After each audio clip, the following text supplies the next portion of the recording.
My name is Tracy Chapple. Most of you know me, but as I look around, not everybody does. I teach psychology here, and hence the interest in the brain and brain health. But I've also been studying nutrition since last May because I had a health crisis. Sounds harsh. Incident? Health incident. I'll go with health incident. Health pickup? Health pickup? Health pickup. Health hiccup. I'll go with that. Thank you. Yeah, I had a health hiccup a couple of years ago. I was diagnosed with an autoimmune disease called Hashimoto's thyroidosis, and it's an inflamed thyroid gland, and they took out half of my thyroid, and I have wonderful doctors, and I just kept saying, but why? Why did I get this? I think it's a symptom of something. I want to figure out the something. And even though I had great doctors, they're going, yeah, we don't know. It's just a symptom. Your thyroid's going to be toast and gone, and just take these pills for the rest of your life. Really? I want to find out something else. So then I started studying nutrition a lot and made a lot of changes which felt really good to me. And so that's why I got into nutrition. And like I said, I'm a psychologist, so studying the brain kind of comes naturally to me. I love studying the brain, and I love learning new stuff and studying new stuff. So that's what we're going to talk about some. Better nutrition for your brain. It's a really important thing. And as I've been studying this a lot because I love doing research in the last several months. And as I've been studying nutrition for the brain, this probably won't come as a shocker, but it's hard to eat and improve your nutrition for one organ in your body. You know, so if I'm taking care of myself in a wonderful, healthy way, the whole body is going to benefit, which is fine. You know, there are some things more specific to your brain that we need to know about. We're going to know about those. But if I'm doing something that's good for my brain, it's going to be good for my heart. It's going to be good for my circulatory system. It's going to be good for my guts. It's going to be good for all of it. So that's one thing I learned. Okay, so there are many ways to harm the brain. Generally speaking, we're going to talk about things not to do, and things to do, things you can add to help your brain. So some of the things not to do: poor quality food and water. Don't drink lead-tainted water, y'all. That's bad for you, okay? And there could be other things in your food and water, so pay attention to that. I recommend organic food. There's metals in pesticides. And also in pesticides, what are pesticides made for? Yes! To kill bugs in particular. And how are we different than bugs? We're a lot bigger. We're a lot bigger. So it would take more or longer. And also, this was actually fairly shocking news to me. There are more non-human cells right here than there are human cells. You know, with the microbiome, with bacteria, viruses, and funguses, they outnumber us. It's not just me, y'all. It's you too, you know. So you want to have happy bugs. And research has shown that if I eat pesticides, it kills the bugs in my saliva, it kills the bugs in my guts. And having happy microbiome, that's where it all starts in nutrition and for your health in general. So eat good food and water. Stress impacts your whole system. Generally speaking, we live on a seesaw of the autonomic nervous system. The parasympathetic branch calms and soothes, and the sympathetic branch is the fight or flight. If we're in the fight or flight system, the stress hormones in our body harm our whole body. It depresses our immune system, makes it harder to sleep. Poor sleep is a big difference. So generally speaking, we want to learn strategies of self-care to dial this down, almost always, which is another whole talk. So we'll get into that later. But poor sleep, generally we need 7 to 9 hours of sleep a night. Getting less than that harms your brain and your whole system, but does your brain. Stroke, if you have a stroke, stroke is a closing off or an exploding of an artery in your brain. Clearly harms your brain. Infection, what are they called? You know, cerebral spinal fluid gets infected. Meningitis, I actually had meningitis once. And I've been normal mostly ever since. So, you know, I think one can recover. But you can have infections, and that can really harm your brain. Disease, and the disease I'm going to talk about is Alzheimer's disease, how that can harm your brain. And TBI, traumatic brain injuries, Always wear a helmet. I know we forgot our helmets today, but pretty much always wear a helmet. And don't text and drive. Don't drink and drive. Take good care of your head. Try not to get hit in the head. As much as you can, try not to get hit in the head. Okay, so there's levels of cognitive impairment I'm going to talk about. One is brain fog and memory lapses. So some of that is food sensitivity, some of the brain fog. Like I was having that. It can also be a symptom of thyroid disease. So brain fog, memory lapses, you just forget stuff every now and then, you feel a little foggy. Also in the food sensitivities department, another symptom of that is painful joints. My hands were getting sore. It's so sore to where if I tried to pull the down comforter up at night, it hurt. I couldn't even close my hands on that. My feet were getting sore. Another symptom of food sensitivities is you get extra weight here that is really hard to lose.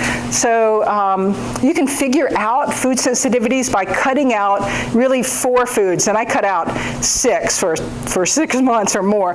But anyway, if you cut out wheat, soy, corn, and dairy, if you have any of those, brain fog symptoms I just talked about, cut out those 4 for 3 weeks. It's called an elimination diet. And then you'll learn if any of those were giving you those sort of brain fog symptoms. So, if you're having those, it's called an elimination diet. And what it eliminated for me, it eliminated about 25 pounds, which was a pleasant surprise. And my hands and feet don't hurt anymore. I don't have the brain fog anymore. And so I found it not hard to eliminate the food. What was hard for me was, after the 21 days, I didn't want to eat any of them again, because I was feeling really good. So I was going, eat a little wheat. No. So I had a hard time going back on them. Tracy, what were the other 2 you cut out? I also cut out caffeine, alcohol, and sugar. There were 3. So, that's, I know. I know. I was telling that to a friend of mine. She goes, that's all I eat. I understand. Yeah. So, but I found it very worthwhile, and this is one of my sources for the talk, and this is really an excellent book, and I can show it to you after class. She's really good about how to eliminate stuff, to figure out if it's bothering you. And after you eliminate it for 3 weeks, you'll feel better, I betcha. And then you may be bolder than me and willing to add stuff back, but if you add stuff back, like I've added a little wheat back, it doesn't work for me, but I can eat a little dairy. So you do add them back one at a time for a few days, and then you'll either feel worse or not. So that way I have a food sensitivity. It's harming my body. I don't need to eat it. So mild cognitive impairment, you can socialize, you can take care of yourself, maybe not as sharp as you once were. You have problems planning, solving problems, paying attention. So that's mild cognitive impairment, just a different level. It's a little more serious. And Alzheimer's disease. This is a very serious disease. Sometimes it's caused by genetics, not very often. There may be a genetic link, but it's not often caused by genetics.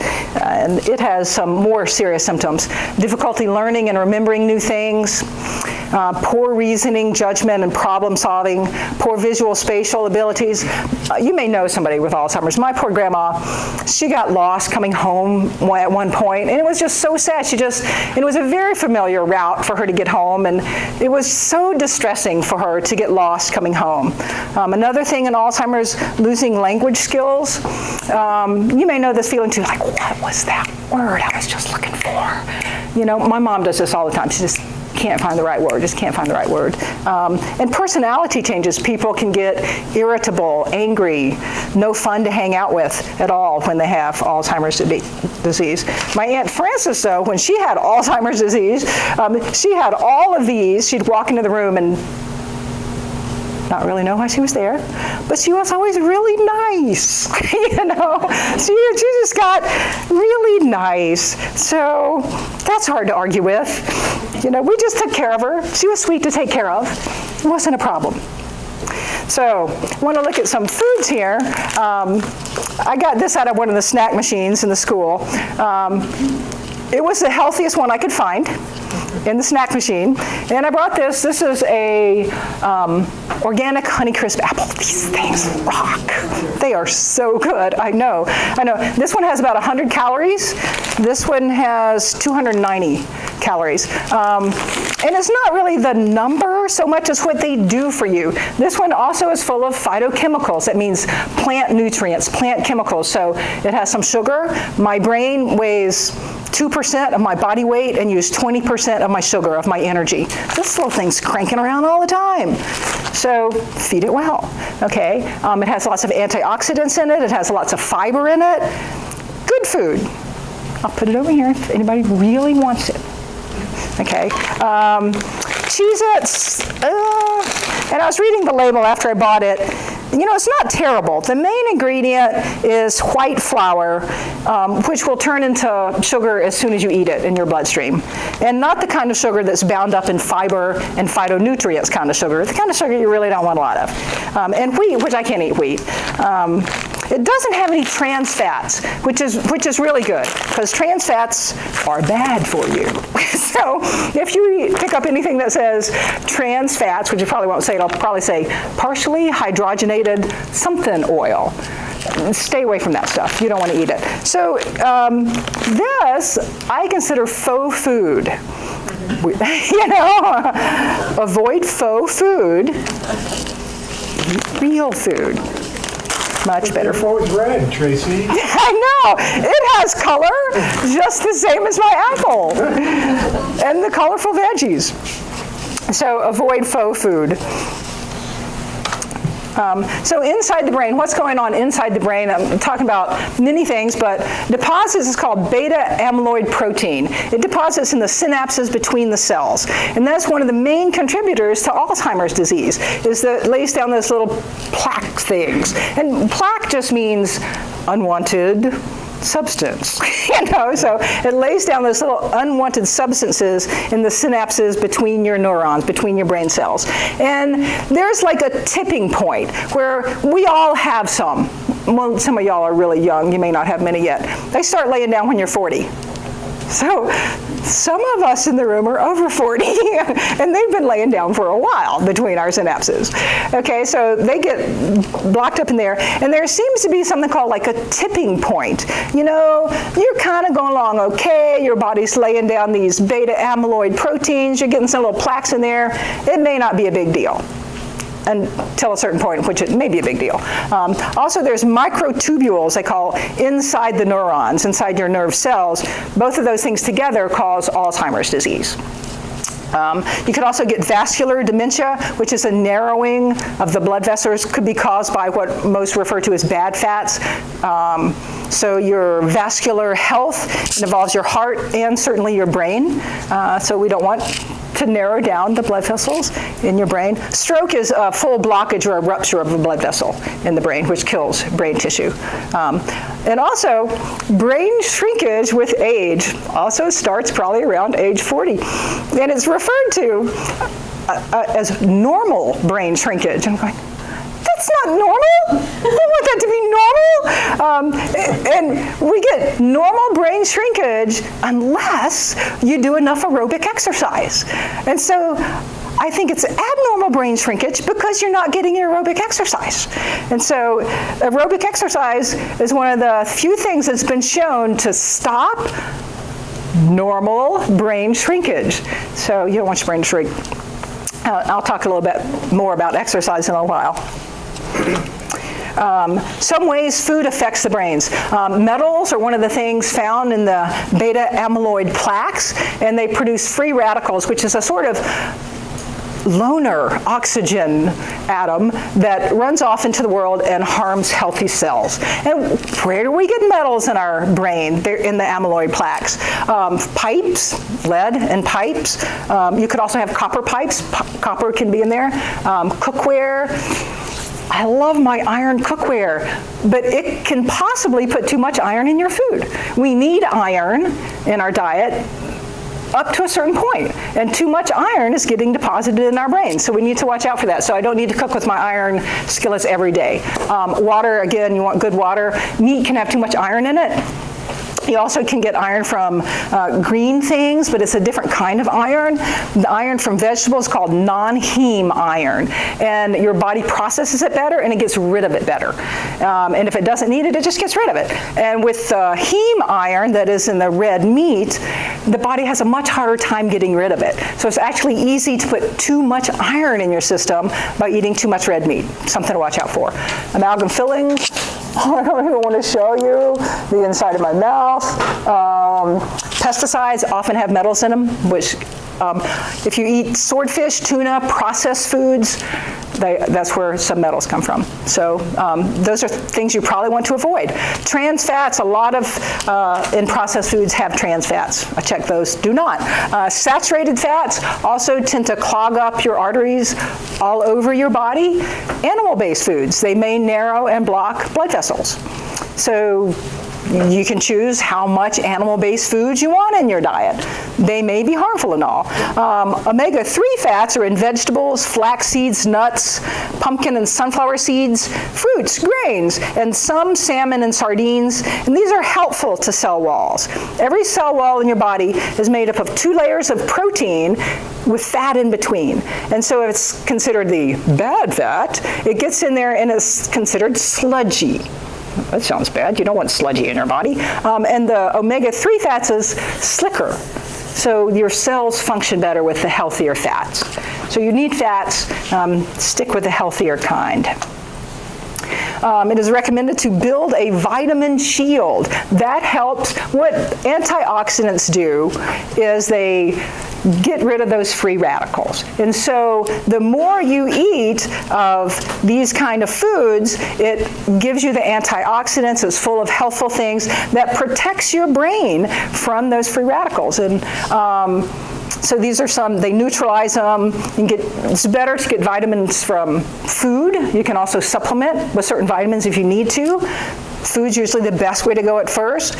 Just mention some of the things: antioxidants, vitamin E, black walnuts, sesame seeds, flax seeds, sunflower seeds. Flax seeds also have a lot of the omega-3 fats in them. Almonds, hazelnuts, vitamin B, leafy greens, beans, whole grains. Colorful vegetables are an excellent source of antioxidants. Help yourself. Try them out. They're good. So those are the things you want. It's like building a shield inside your brain. There's a study, I don't know if you're familiar with this, but it's a really interesting study. National Geographic did it 10 years ago, maybe 15 years ago. It's called the Blue Zone Study. And the primary researcher is a man named Dan Buettner, or Buettner. In that. And what they did was they went around the world to find where people lived the longest, healthiest lives, okay? And they narrowed it down to these 5. And they found that people that lived here lived generally a good 12 years longer than we do. And so their idea is, well, wow, they're living 12 years longer and healthier. It's not like they're dragging it out, being miserable for those 12 years. They're healthy and vibrant and chopping wood and working and water skiing for those 12 years. And so they looked at this and thought, well, clearly we have something to learn from these people. And these are the 5 that stood out: the Sardinia in Italy, Ikaria in Greece, Okinawa, Japan, the Nicoya Peninsula in Costa Rica. Now they found one in the United States, Loma Linda, California. This is an interesting group of people in Loma Linda. And it's not the whole town. Loma Linda, California has a lot of Seventh-day Adventists. Yeah, and so they're a long-lived bunch. And one thing they do is they're primarily vegetarians. They get their diet from the Bible, where it talks about legumes and vegetables, and it doesn't talk about meat. And so that's mostly they're vegetarians, the Seventh-day Adventists. They're, I think, moderate Christians. It's a pretty diverse crowd, so you couldn't say, well, they all have the same genetics, which is why they're living 12 years longer than the rest of us. No, that's not it. So it's probably a lifestyle thing. And anyway, this is a group of women from Okinawa. And so they looked at these 5 groups of people and thought, what do they have in common that we could learn from? And they narrowed it down to these 9 things, okay? The first one is they move naturally, which is interesting. They don't exercise. They don't go out and exercise. Like, we'll go to the gym. We'll go for runs. We exercise.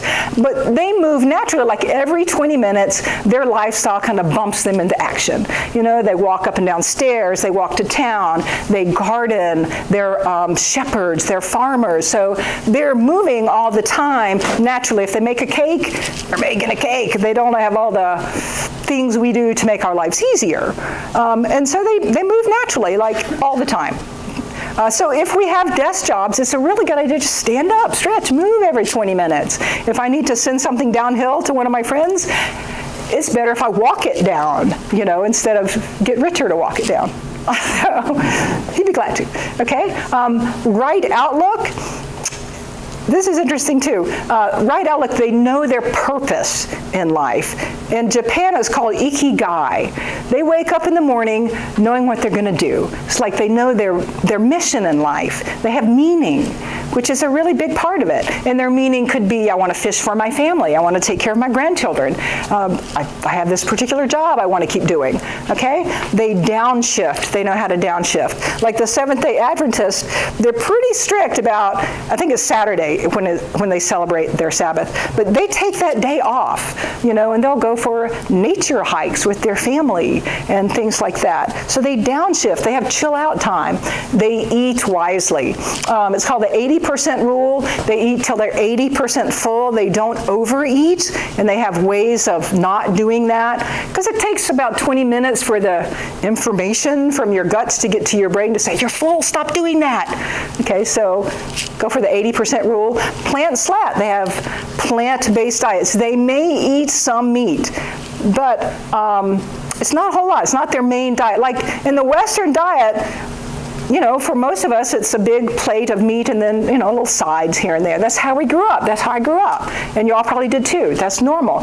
What Dan Butner says is if they do eat meat, he doesn't recommend more than 5 servings a month.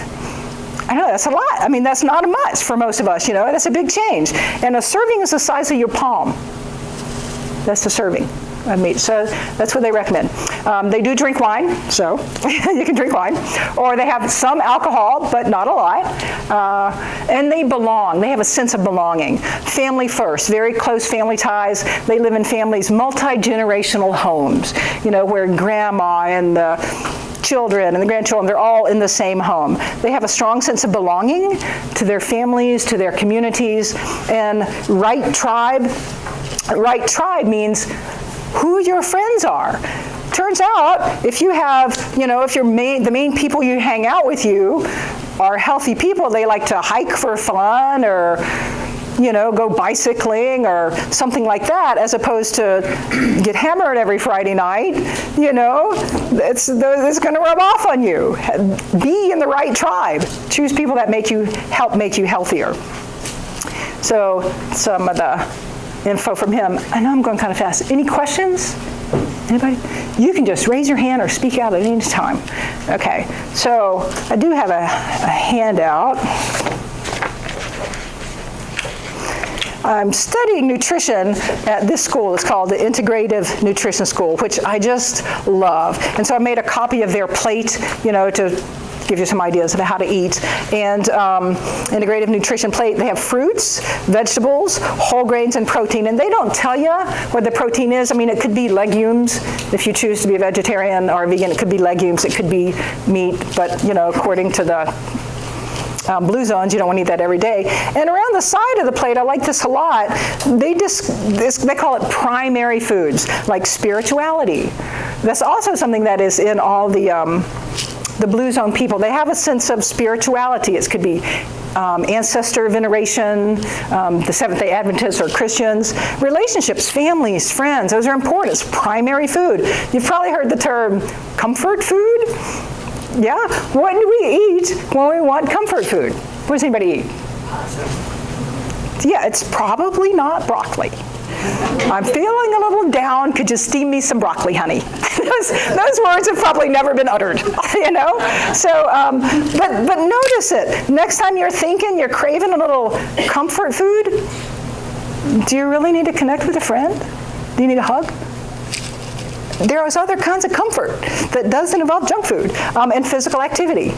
And career.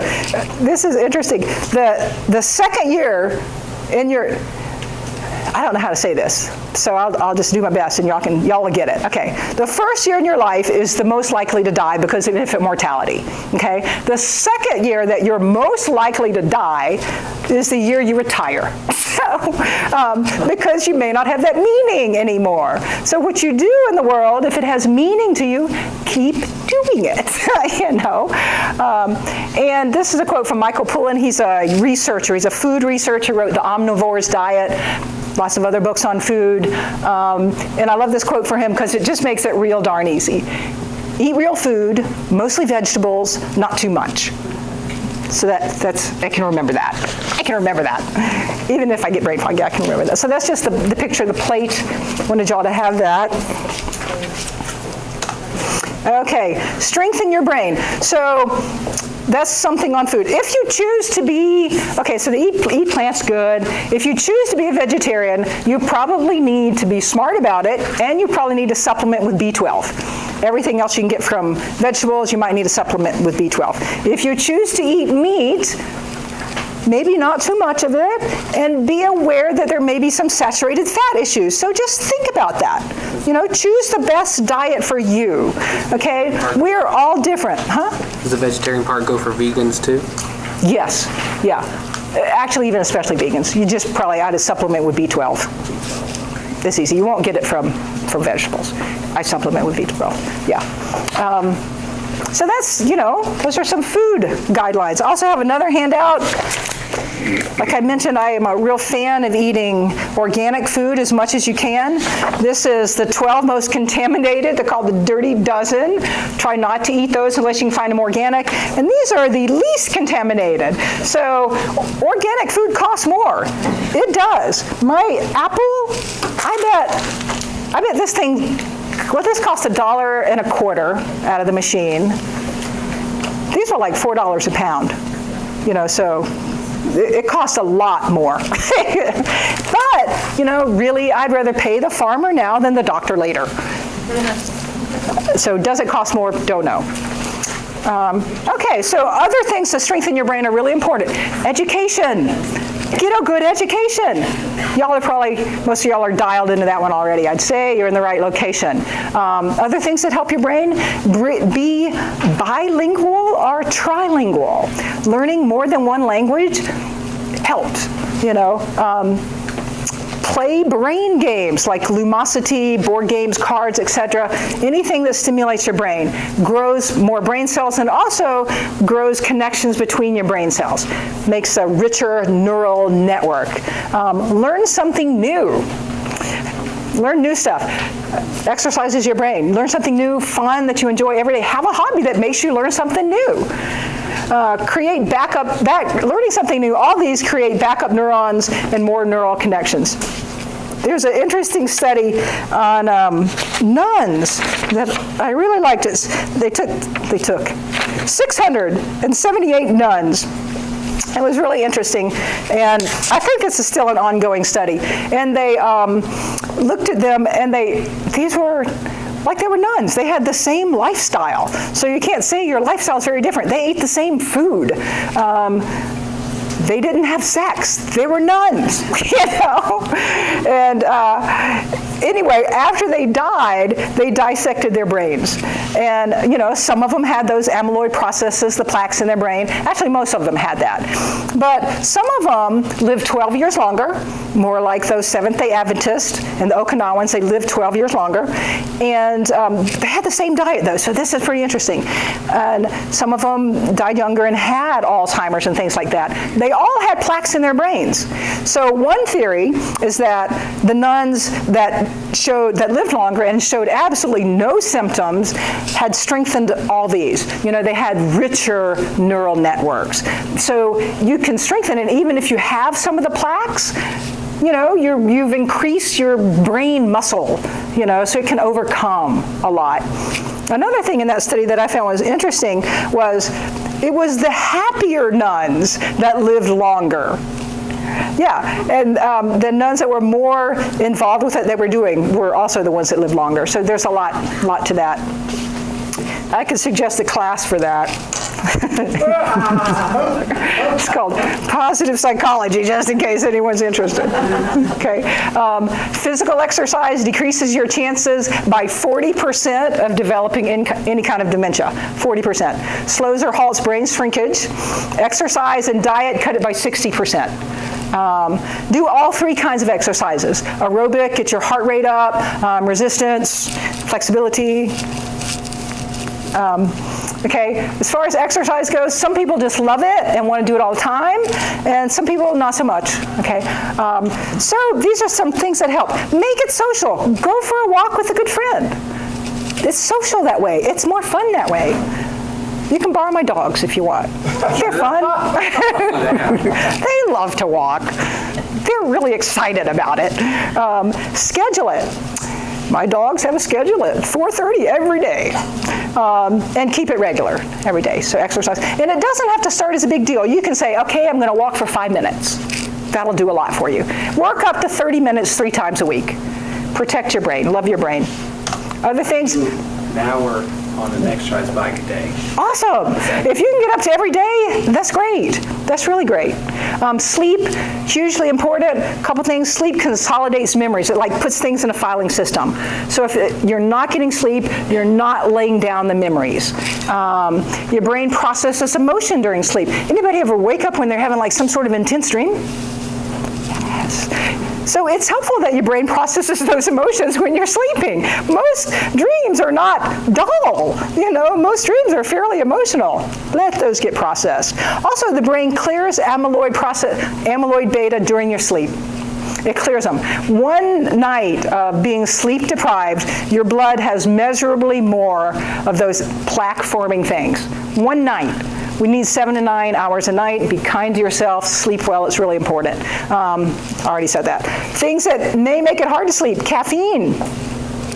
Alcohol. Alcohol can help you go to sleep, but then it messes with you. It messes with your sleep. It cuts out your REM sleep, which is the emotional processing part, which is important. And also, often when people go to sleep with alcohol, they wake up at like 4 in the morning, can't go back to sleep. So needing to urinate. You know, sometimes you just gotta pee in the middle of the night, which makes you get up. So we're supposed to drink 64 ounces of water a day. Front load it. You know, try to stop drinking at like 5. I don't drink anymore. You know, so I want to sleep all night. Lack of exercise can interfere with your sleep, as can exercising a lot late in the afternoon. Gets everything going. It's harder to calm down. So some things that help you sleep. Have a regular routine. Go to bed at the same night. Dim your lights. Take a warm bath. That's a good sell. You know, take a warm bath. De-stress. Those things help you sleep. So that's all. No. So, any questions? I know that was a lot of information. I'll sum it up. Eat real food. Just to be clear, real food, faux food. Eat real food. Mostly plants, not too much. Exercise. Do new things, learn stuff, hang out with family and friends. Find your passion, do your passion in life. If it's in your job, great. If it's in your hobby, great. Get outside, move, sleep well. Good. And then there are things you can add. When I showed you the map, of the blue zone people, the Greek people, also drink an herbal tea, which has 3 of the ingredients in Emory's herbal tea. Hers has a lot more ingredients, okay? So there are things you can add to help. So thank you. And now I'm going to introduce a friend of mine. This is Dr. Emory Prescott.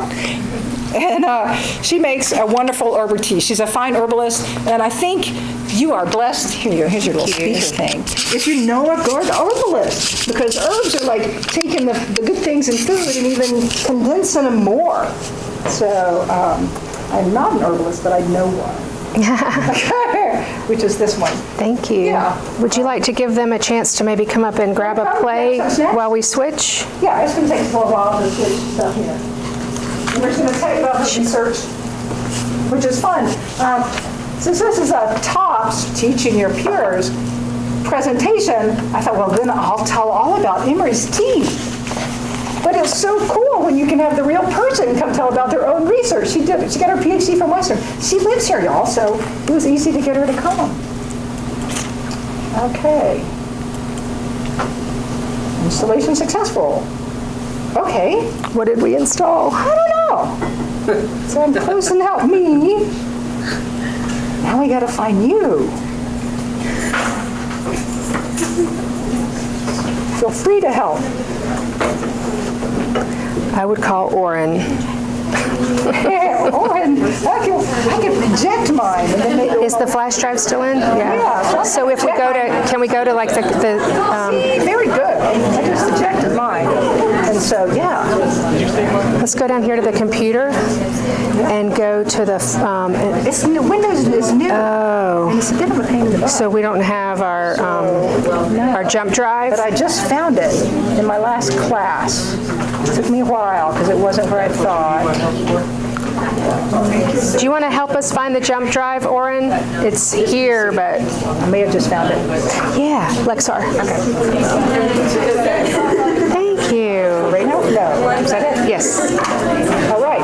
Thank you. Thank you. That was nice. Thank you, dear. A lot of info. Are you going to tell us how to get our hands on your tea? Yes. I will tell you how to get your hand on my tea. I have it in here. I drink it every day. Oh, good. Someone's going to help me floor my Great. And what time is it? It's all It is like organic. It's 2:30 something. 2:38? Yeah. Okay. Okay. Hello, everybody. Yeah. So this is nice that Tracy Chapple asked me to join her, and we kind of split the task. So Tracy was talking about food and exercise and mental activity and sleep activity for the brain, which allows me to focus more on herbs for the brain. And I'd just like to clarify my PhD in natural health sciences from the University of Natural Medicine in San Dimas, California. But I am I'm a speech pathologist, and I completed my master's at Western Carolina in speech pathology in 1993, and immediately went into adult speech pathology care, head and neck, trauma, neuro, dysphagia, head and neck cancer, progressive neurological disease, adult care. And I did that and was the director of the speech pathology department at Angel Medical Center over in Franklin for 24 years, and continually was asked by patients as they were discharging or processing through their therapy. Now, these are people who obviously had an incident, so this may or may not be you or someone you know, but they would ask me, Emory, you're discharging me. What can I do to help my brain continue to heal? And I really didn't know. And I was guessing at things like, I think an apple is good for you, or you should probably drink more water. But I really wasn't sure. So it drove me to go back to school, which I never intended to do as a practicing clinician. But I studied for 6 years natural health. And my focus really combined aspects of speech pathology and memory. Cognition and memory is a huge part of what we do. And I wanted to combine that with natural medicine. So by the time I was 4 years into my doctoral program and beginning the dissertation process and my research process, I focused on herbs that improved cognitive function. So cognition, and Tracy described this a bit, but when we looked at memory fog, remember her slide about memory fog and then mild cognitive impairment and then Alzheimer's disease?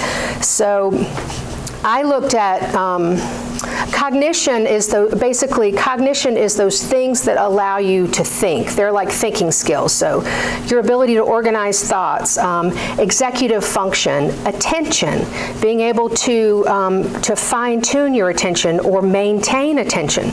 If you're in a test or you're reading a book or you're attending a lecture or a sermon, being able to maintain interest even if you might, or when you feel yourself go away from focusing. So that was really the combo, how I got into herbs and speech pathology. I have, and you can thank Tracy, actually, Tracy made copies, and I have a copy of this slide for you. It's expanded a bit, but I'd like to take just a minute or two to explain my research. So when I was looking at herbs that improved brain health, I needed to figure out how does a person ingest or inhale or take in herbs, and which herbs are best for their brain. And do herbs have side effects? Do they have toxicity? Is there a limit to the amount you can take? Can you do too much? I really wasn't sure when I began my doctoral research. And as I was looking at National Institutes of Health and other programs looking at existing research, which was part of my process, I looked at rosemary and sage and peppermint and green tea, and these things were studied as singular entities, or sometimes they were combined, just two, like rosemary and peppermint you would see.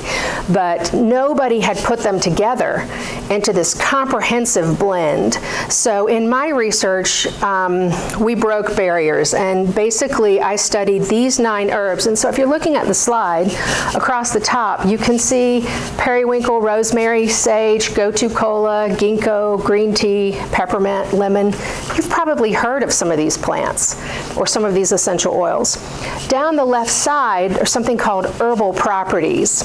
So do you remember at the beginning when Tracy said, if you try to help your brain, it's quite likely that you're also going to be helping your cardiovascular system and your gastrointestinal system and your skin health. Well, that's true with herbs too. So what I was going for was nervines. I wanted to find herbs that improved the brain, the nervous system.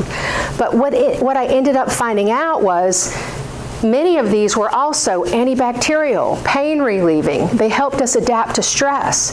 They were cancer cures or cancer preventative. They're antidepressants. They're antifungal. They're antibacterial. They're antiviral. They improve mood. They help us expel intestinal parasites. They do a number of things that are really beneficial to the body. So it's hard to just get one benefit out of one plant. And here we have 9 very cool plants. So you'll get a copy of that. Yeah, I'll pass that out afterwards.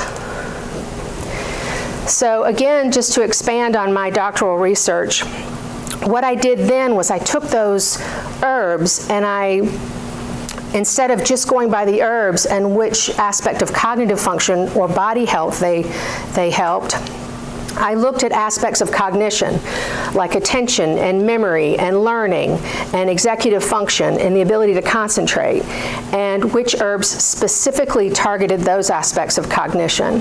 And some of these, if you look at this slide, you'll see them repeat. So some plants, like peppermint, for example, it's in several of those categories. Rosemary's in several of those categories. So it took a while with help from my dissertation committee, but the burden was really on me to develop this specific blend. And what I did was, in my study, the study was, each participant did 3 months, but the entire study took me about 2 years to complete and write up and publish my dissertation, and orally defend my dissertation. But what I did is I used tea,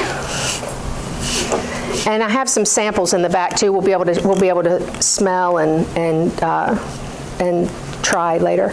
But I used tea, so I was able to dispense herbal tea, and then I also dispensed, because I was funding my own study, I dispensed a medical grade inhaler that had the essential oils that I was studying in the inhaler. So in the study, so basically 2 avenues to get the herbs into the brain, into the body.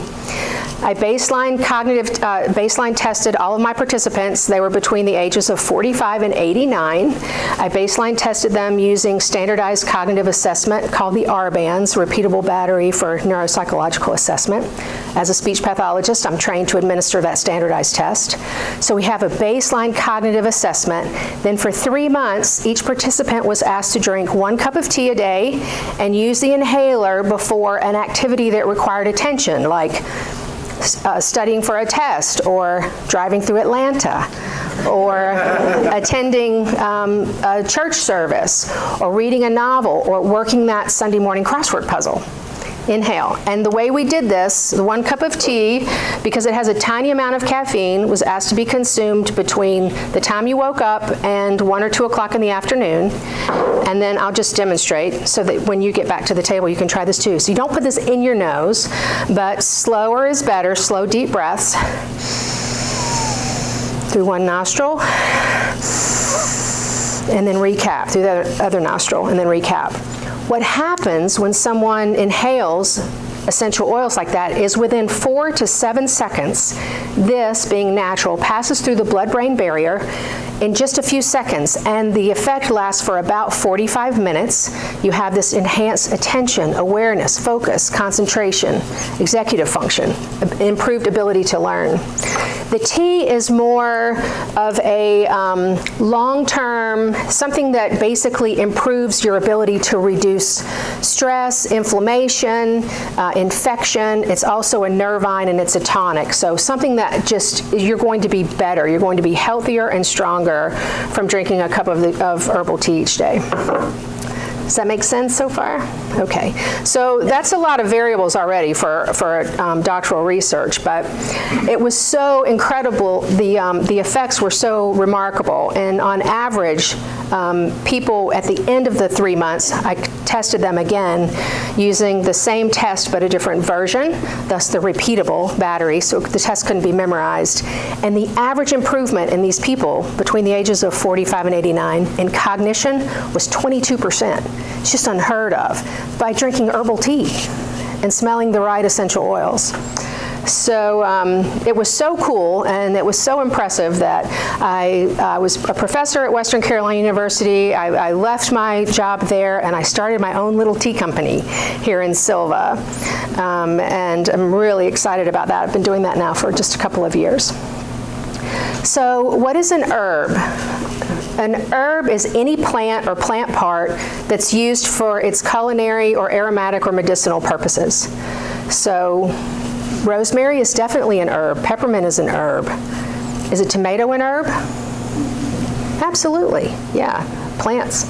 Any plant or plant part.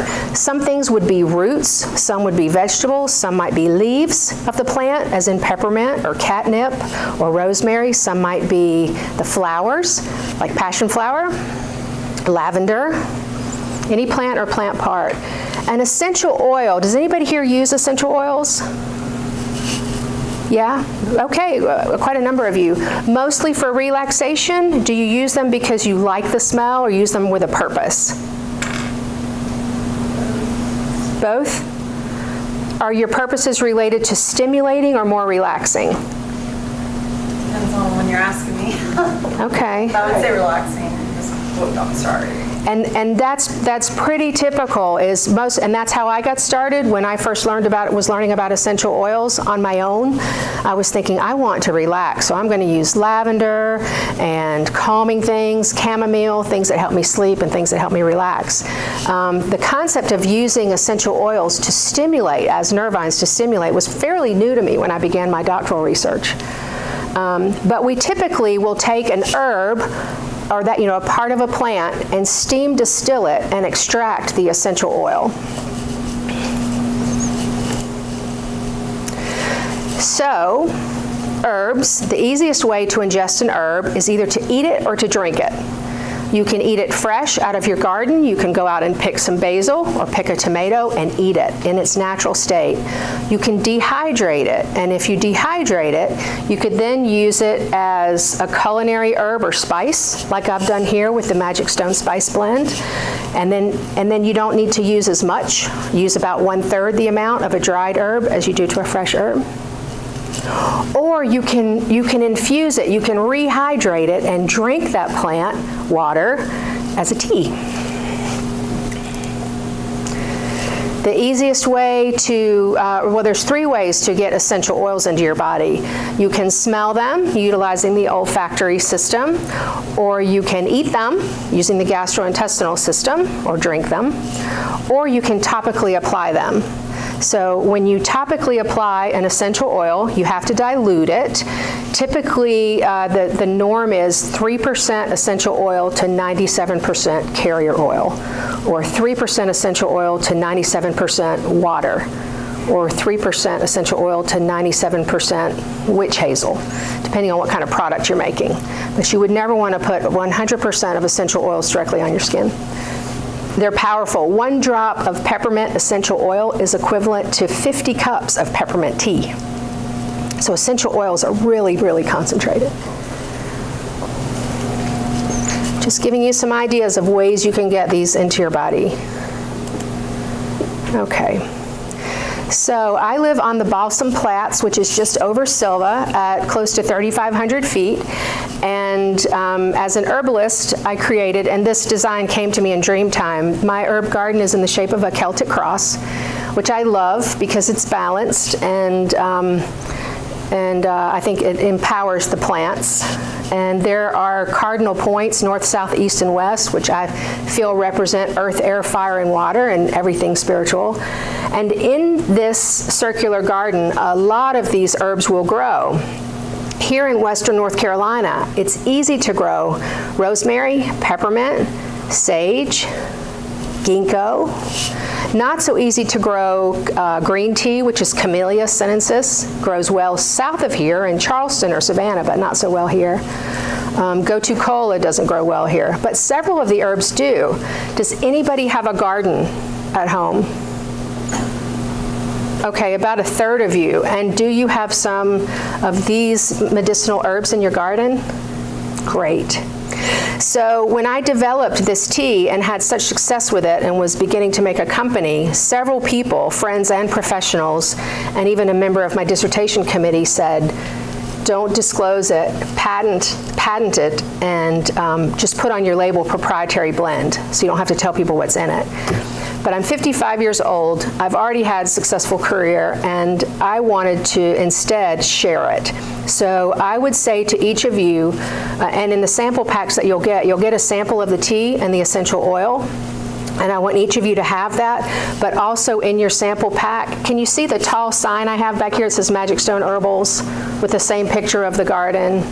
So you'll get one of those placards in your packet today, and it has exactly the 11, I've expanded this to 11 herbs now that are neurologically beneficial. So you won't have to guess, and you won't necessarily have to take notes about these, but you'll have the name of the plant, and then when you go to buy your herbs for your garden, look for non-genetically modified plants, grow them organically in your garden, and then you can do the same thing that we're doing here at Magic Stone Herbals. And when you eat your rosemary and your basil and your peppermint, you're stronger. Okay, so I'm going to pull out just a few that grow well here in Western North Carolina. Peppermint improves attention, concentration, and memory. Has anybody had peppermint tea? So are we talking about the red and white striped peppermint candy? Not so much, though you see that a lot, but again, I would put that in this category of faux food. Usually the peppermint oil that's in those candies isn't even really peppermint oil, it's a synthesized oil. So we're not looking at synthetic chemical oils here, we're looking at plant oils. But a great peppermint product is going to come from the peppermint leaf. So you can drink it as a peppermint tea, as part of, or by itself, as part of another herb tea. You can use mint in your food when you're preparing your food. It's great, and lots of things. Utilizing essential oils of peppermint, one of the best things to do is, and I know Tracy had us wake up the bottoms of our feet, all the meridians and the energy lines on the bottoms of our feet. So we can absorb a lot of class earlier today. In yoga, right? So applying these essential oils to the bottoms of your feet is an amazing way to get this again passing through the blood-brain barrier and into your brain. You can take a bath with peppermint leaves. You can throw some of your peppermint tea bags into your bath water, and then use them as a scrubby to help exfoliate your skin, or lay the tea bags over your eyes when you're done drinking your tea. Lots of ways to get these in. Rosemary. Anybody grow rosemary? Great. Okay, ARP is the easiest variety. Rosmarinus officinalis. Officinalis just means used medicinally. A lot of the plants in my tea are Salvia officinalis, Rosmarinus officinalis. Back to Chinese medicine and Hippocrates, that term meant medicinal in use. So Rosmarinus officinalis ARP, A-R-P, tends to withstand most of the winters here in Silva in Western North Carolina. It's a great one to grow. It improves lots of aspects of cognitive function, as you can see, And again, you can use it in lots of different ways. Rosemary tea, it's pretty intense all by itself, but rosemary dried, crumbled onto your chicken or vegetables or into your scrambled eggs is pretty amazing.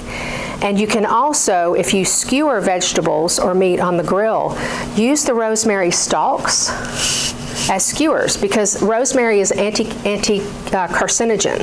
So we know that the blackened grill marks that make things taste so delicious on the grill also cause cancer. Rosemary counterbalances that. Great spice to use when you're grilling out. Also makes your hair shiny. Great to put rosemary rinses. Rosemary tea, you have rosemary tea and you didn't drink it all, next time you're in the shower, pour it over your hair. Makes it silky and shiny. Or put it on the bottoms of your feet. How are we doing on time? It's almost 57. 57, okay, I'll try to speed up. Sage, again, another Salvia officinalis. Don't let them leave without their, would you hand if somebody has to leave their, thank you, little packet. Greg here in the corner has a blue silk satin packet for you. Okay, so let me just speed on. These are some other herbs that are also beneficial for the brain. Basil is in our spice blend, and we have some testers here in the back of the room for you to smell. We also have a sample pack to give you, and I did bring a small amount of things for sale if anybody's interested. Turmeric, amazing for cognitive function. Curry, black pepper, parsley, nutmeg. You have these things in your spice cabinet? Pull them out. Don't wait until Thanksgiving to use your sage. Use your sage now on everything. And that was it. That was all I had. Any questions? Any questions about hoips? Thank you. Thank you. So I'm going to come to the, I'll pass these properties out, which I think is pretty interesting. So everybody take one of those. There's also, Greg, can you hold up a blue packet? So Greg with the Magic Stone Zone shirt will make sure that everybody gets a sample. In the sample bag, there's 3 tea bags, thank you. So you can make 3 cups of tea. And there's also a little sample pad that has the aromatherapy blend on it. So you can get a chance to wake your brain up before your next big cognitively stimulating event.